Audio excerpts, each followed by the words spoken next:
নমস্কার বন্ধুরা, কেমন আছেন? আশা করছি সবাই ভালো আছেন। আর খারাপ থাকার আগেই আমি একটা জিনিস বানাচ্ছি।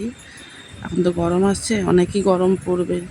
সব সময় তো এসি আর পাখার তলায় বসা সম্ভব নয়, তাই ভাবলাম একটা ছোট্ট কিউট একটা হাত পাখা বানানো যাক, যেটা সবসময় পকেটে করে নিয়ে ঘোরা যাবে, দরকার পড়লে হাওয়াও খাওয়া যাবে। চেষ্টা করলাম, যতটা মনে ছিল ততটাই বানিয়েছি। অনেক তো ইউজ করেছি আগে, এখন তো আর ইউজ হয় না, এখন নিজের মতো থাকেই না ঘরে, এখন নেই, আমার ঘরে তো নেই না। অ্যাকচুয়ালি আমরা মুম্বাই থাকি, তো মুম্বাই এরকম পাখা খুব কমই দেখতে পাওয়া যায়। আর দেশে যাওয়া হয় যখন, আনা হয় না, তখন নিজেদের সামান নিয়ে আসবো কি এইসব নিয়ে আসবো। তাও এনেছিলাম বীজখানে, কিন্তু তাল পাতা নয়, প্লাস্টিকের পাওয়া যায় ওইগুলো এনেছিলাম। কিন্তু আজকে আমার মনে হলো একটা বানাই, ফ্রিজ ম্যাগনেট বানিয়ে রেখে দিই। এখন তো আর লোকের ঘরে নেই এইসব জিনিস, তাই ভালো আমার ঘরে আমি একটু বানিয়ে রেখেই দিই, তবু দেখতে পেলে মনে পড়বে।